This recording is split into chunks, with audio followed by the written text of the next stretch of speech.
Nah, untuk kendala-kendala seperti surat menyurat, katakanlah SNK BPKB, nah ini yang kendala yang kita alami. Jadi memang di daerah, beda juga harganya. Harga BPKB, bolek nama, pajak kendaraan, biaya SIM, ini punya gubernur gitu loh, punya daerah, jadi nggak bisa Kapolri nggak bisa ngatur. Oh iya. DPR juga nggak punya kekuasaan untuk ngatur itu karena ini komponen pendapatan asli daerah dan itu adalah domainnya gubernur. Pajak ya. Domainnya bupati kalau dia regional kan.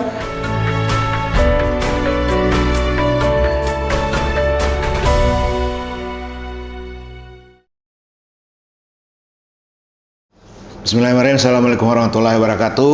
Waalaikumsalam warahmatullahi wabarakatuh. Kami dari Serasi, setiap Prabowo selalu mencari solusi.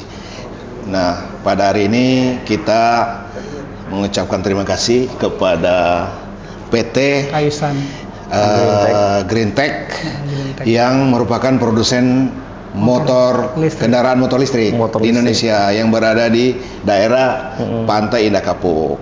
Nah, kami sudah berkeliling melihat pabrik yang beliau kembangkan dan beberapa jenis motor kita udah lihat. Minimal ada 4 jenis yang sudah diproduksi dan cukup bagus dari sisi kualitas dan juga harga kompetitif 7,5 juta sampai 9,5 juta. Menurut saya itu sangat kompetitif dan motornya menggunakan baterai.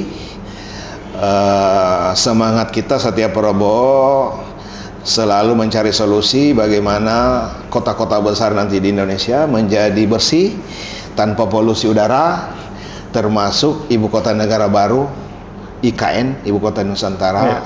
Kita mau mendorong menjadi pengguna motor listrik dunia sehingga kita benar-benar menjadi kota yang green, energi, ramah lingkungan dan lain sebagainya. Nah, bersama kita Mas Wafa, direktur dari PT Green Tech. Kemudian ada Abang Balkan dari bisa menceritakan nanti tentang koperasi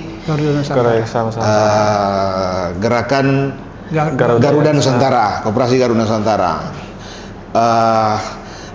Maksud dan tujuan kita dialog ini dalam rangka mendapatkan informasi seperti apa prospek dari motor listrik yang akan datang, kaitannya dengan kita mencari solusi kendaraan yang ramah lingkungan dan kemungkinan bahan bakunya bisa dibuat di Indonesia karena baterai yang digunakan saat ini adalah baterai, ada 2 jenis, yaitu baterai lithium ferrofosfat dan lithium nikel mangan kobal. Nah, mungkin abang nanti bisa menceritakan kedua baterai ini juga masih sebagian besar impor karena mungkin di Indonesia belum ada yang memproduksi secara besar. Olehnya itu kita harus anak bangsa ini tampil tertantang untuk membuat itu. Karena kita juga dengan PT Evin sudah membuat baterai Mas di Serpong. Walaupun masih skala kecil. Saya juga dengan grup PT Perkakas sudah membuat seluruh komponen perkakas mobil Toyota 116 item itu kita sudah buat. Dan itu bahan bakunya mutar-mutar aja dari Taiwan impor dari China impor dari Indonesia, bahan baku nikel.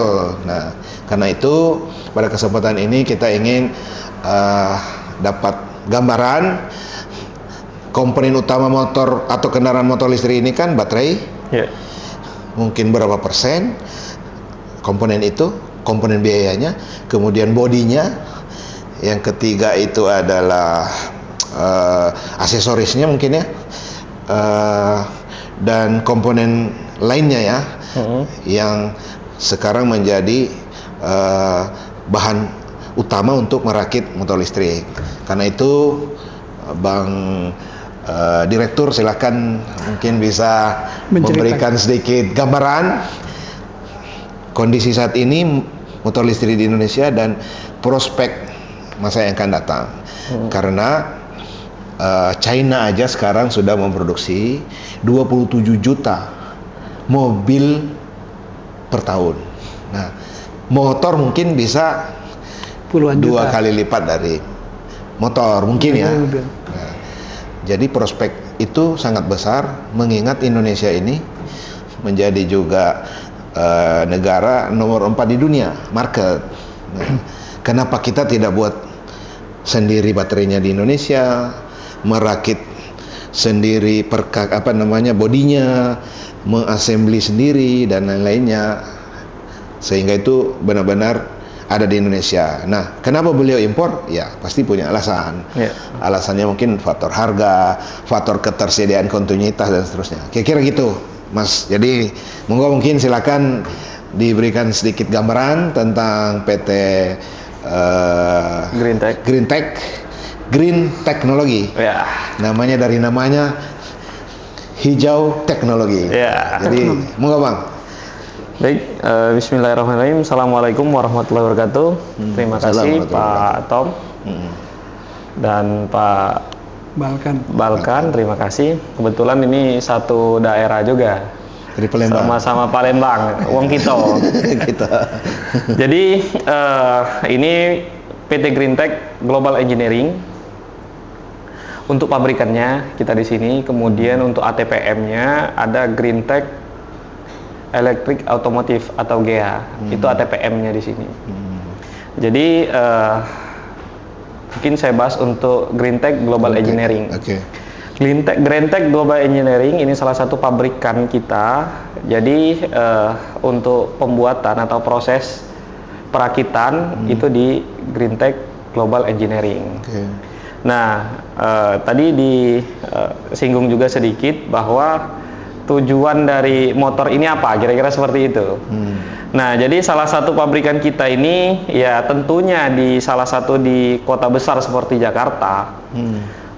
Untuk bulan-bulan lalu itu seperti bulan Agustus dan itu masih musim kemarau.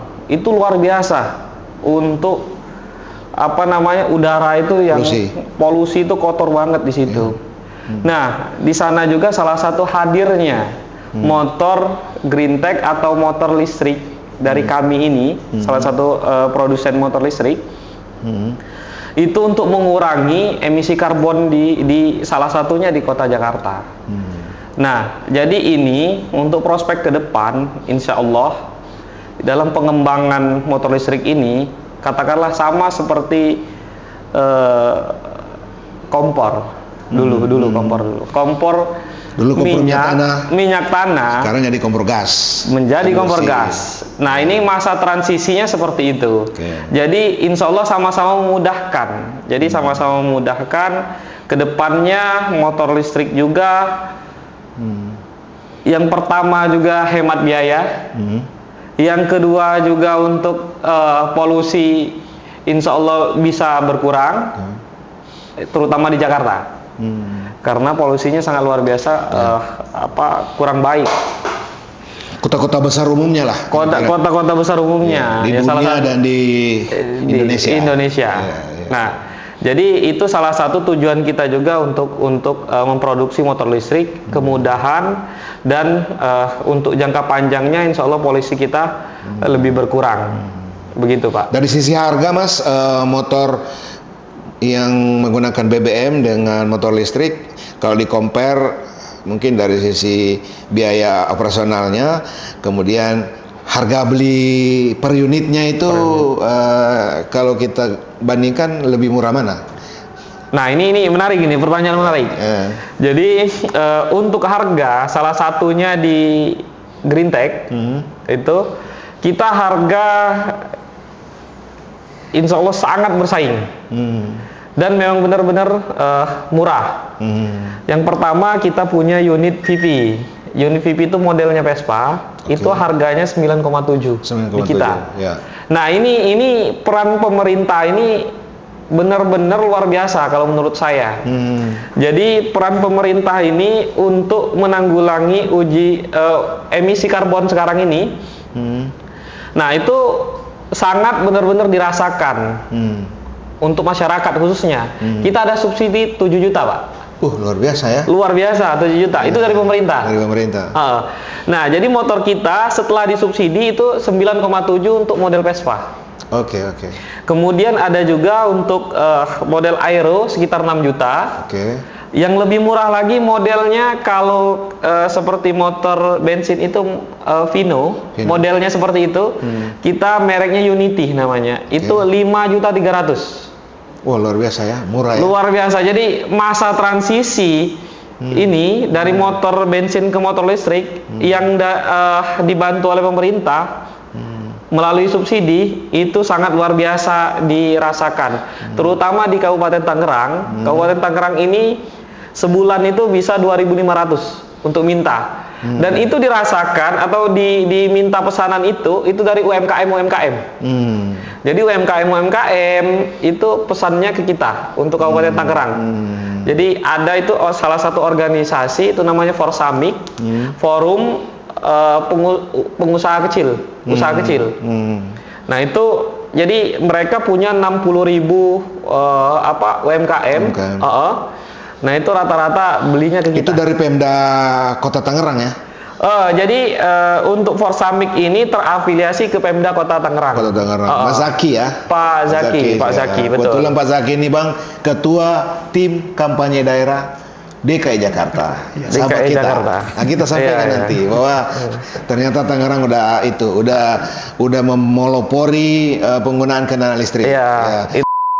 Tentang prospek dari motor listrik ini, tentu ada kendala-kendala yang sekarang dialami, dan kira-kira sarannya untuk pemerintahan yang ke depan ini apa?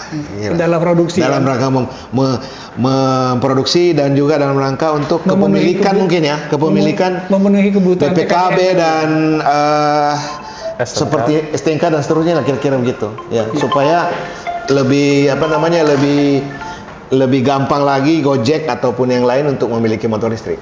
Ya, gimana Bang? Jadi terima kasih nih Pak Tom. Jadi untuk kendala-kendala ya yang selama ini kita rasakan, jadi dari keluhan-keluhan yang pertama, dari keluhan-keluhan konsumen, ya memang kendala-kendalanya kendala yang ringan lah, bukan kendala yang begitu fatal gitu kan. Jadi tapi banyak juga komentar positif gitu kan. Di samping negatif ada positifnya gitu kan. Nah, kalau untuk kendalanya yang negatifnya itu memang kadang ya namanya motor baru, susah juga digas. Kemudian kadang kabelnya itu nggak kecolok. Nah, itu kendalanya. Jadi nggak hidup. Kalau kabelnya nggak kecolok itu nggak hidup. Dari soketnya kira-kira seperti itu. Kemudian kendala satu lagi, sebenarnya kendala di rumahan yang paling fatal ini kadang itu tikus. Jadi komponen motor listrik ini kan banyak kabel, Jadi kalau kabelnya itu digigit tikus, itu motornya nggak nyala. Nah, itu salah satu kendala juga. Kemudian kan untuk motor listrik ini pengecasan biasanya. Pengecasan itu bisa di rumah ya? Bisa di rumah, tapi prosesnya ada yang 2 jam, ada yang 6 jam. Nah, itu yang lama, katakanlah di situ konsumen kadang kok lama sih ngecasnya gitu kan. Ya karena memang kita menggunakan baterai yang 1 litium, 1 litasid atau super graphene. Itu salah satu kendalanya. Dari pengecasan, kelamaan, kadang dari konsumen, kemudian untuk tingkat kecepatan. Nah, kecepatannya itu kadang kurang juga katanya, karena kita 70 kilo maksimal 70 kilo maksimal kecepatan. Kemudian untuk ketahanan baterai itu 70 kilometer juga. Jadi kecepatan 70 km, jarak tempuh untuk baterai itu 70 kilo. Nah, untuk kendala-kendala seperti surat menyurat, katakanlah SNK BPKB. Nah, ini yang kendala yang kita alami. Jadi memang di daerah, beda juga harganya. Nah, pengurusan BPKB ya? Pengurusan BPKB ini beda daerah, misalnya Palembang beda dengan Jakarta. Maksudnya beda harganya atau waktunya? Beda harganya. Beda harga. Jangankan Palembang. Jadi ada yang tinggi, ada yang rendah. Nah, jangankan Palembang Jakarta, Palembang Banten aja beda. Beda. Nah, harganya ya? Iya, tinggian Banten. Gitu ya? Iya. Nah, ini harapan kita ini Pak. Satu harga aja dibikin. Nah, itu. Seperti BBM. Nah, ini tugasnya koperasi Garuda Nusantara. Jadi begini, persoalan pajak dan balik nama itu kan sebenarnya seperti kita bicara memproduksi secara massal atau tidak.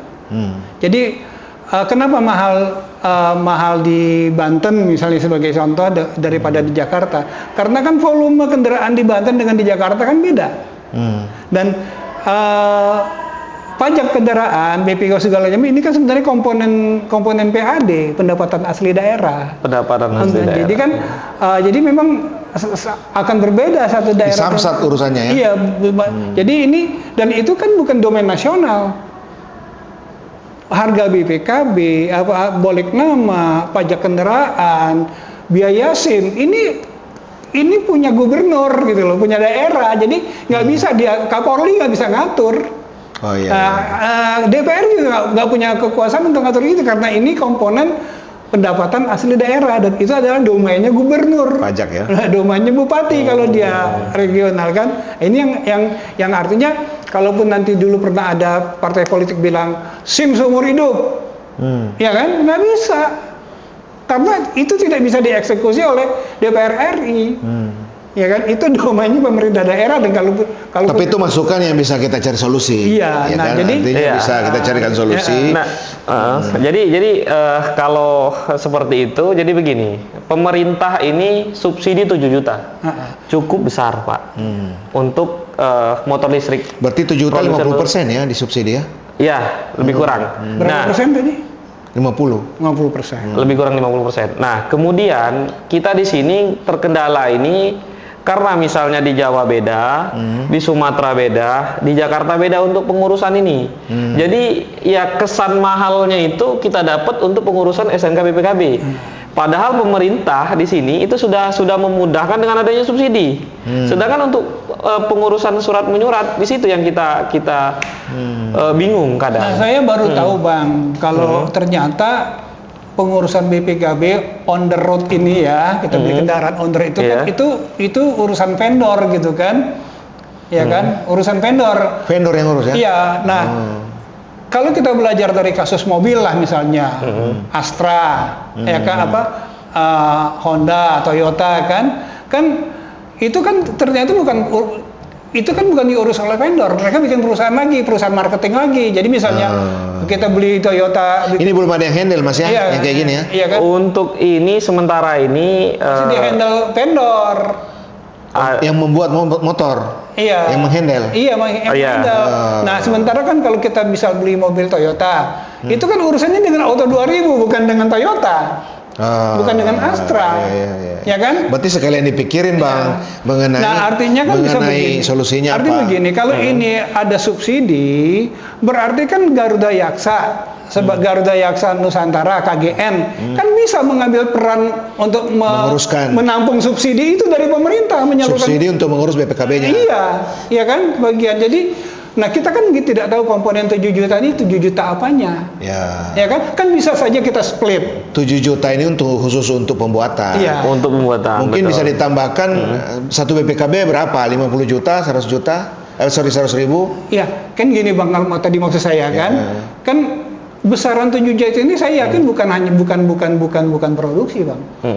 Ini kan pemasaran, harga pasar. Oh ya. Ya kan? Berarti dari 7 juta subsidi ini kan bisa kita bagi berapa subsidi. Ya, tapi kan kadang di vendor, di dealer, di pembuat motor ini beda-beda. Iya, nah maksud saya satu gini. Wilayah, maksud saya gini. Artinya kan berarti Green Tech harus punya satu perusahaan lagi yang mengurusi itu, marketing. Dia Mungkin kalau menurut saya negara yang hadir di situ. Harus Dalam negara yang pengurusan. hadir. Jadi mereka jangan dibebankan pengurusan BPKB. dalam rangka mempercepat mobil listrik. Begitu toh kira-kira? Iya. Itu saya tadi. Saya mau masuk. Ya udah koperasi anu aja yang buat vendor itu untuk mengurus BPKB satu harga. Sama dengan harga satu BBM. Boleh satu nanti BBM kita satu harga. bicarakan itu. Ya. Itu jadi masukan. Kita gitu. jadi masukan. Jadi sebetulnya sangat simpel ya Mas ya. Sangat simpel untuk pengembangan kendaraan listrik ini, di samping negara juga sudah sangat tinggi kemauan mensubsidi hingga sampai angka tadi itu. Ya kalau 9 juta dan 7 juta mungkin hampir 50%. Malah tadi saya punya ide begini, sambil jalan ke sini Pak Tomo. Saya punya ide begini. Negara pun harus punya planning yang jelas dalam mobil listrik ini kan. Artinya pada satu titik pada tahun tertentu negara harus bilang kita stop produksi motor konvensional. Iya kan? Suatu Menarik. saat. Iya, saat. kan negara harus punya planning. Kapan nih? Kalau mencapai Indonesia Emas 2045 misalkan gitu kan, berarti 2045 adalah sudah tidak diproduksi lagi yang namanya motor konvensional. Itu kan akan memacu. Nah sekarang kalau motor mesin dalam ini diganti dengan motor listrik, gampang nggak? Gampang. Ya kan? Gampang. Gampang toh? Gampang. Kan sudah ada bodinya, udah ada komponen lain.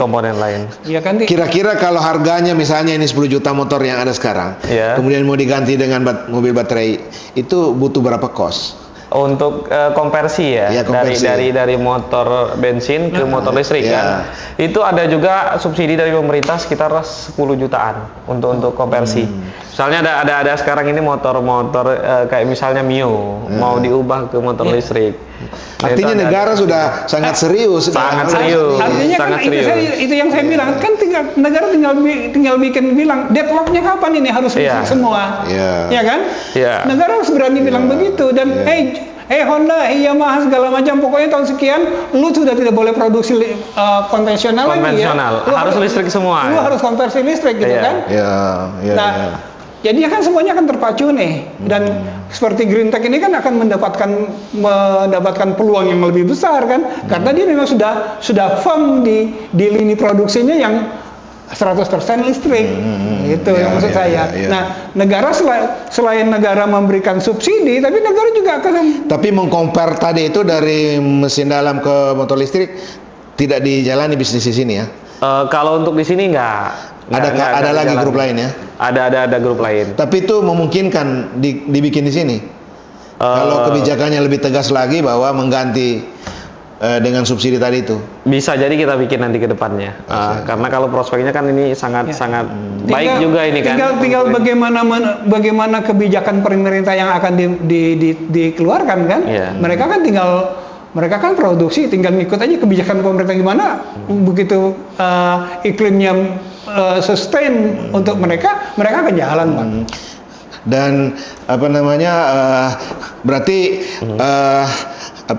pemerintah dalam hal ini sudah sangat ini ya menjalankan green energy ya. Iya, artinya dalam konsep negara untuk mencapai EBT, energi baru dan terbarukan, itu negara sudah punya clean energy. Iya, sudah punya green energy. Sudah punya roadmap yang jelas. Ya kan? Kan tinggal kita sebagai pemain, pelaku pasar gitu kan, bagaimana menyikapi ini sehingga kalaupun nanti ada kendala-kendala di dalam kebijakan itu kan bisa didiskusikan, ya kan, baik oleh produsen, pemerintah maupun parlemen kan, DPR kan, kita rundingkan ini bagaimana supaya ini mempercepat, supaya kita kita tidak dituduh lagi sebagai tukang rusak lingkungan oleh negara-negara barat. Jadi intinya green energy udah pemerintah dorong. Sekarang mungkin kita bisa kawinkan dengan hilirisasi, sehingga lebih dahsyat lagi. Seluruh komponen-komponen untuk kendaraan motor listrik bisa kita produksi di Indonesia, di assembly di Indonesia, sehingga nilai tambah sumber daya alam itu semua dirasakan Indonesia, sehingga negara menjadi lebih jaya lagi ke depan.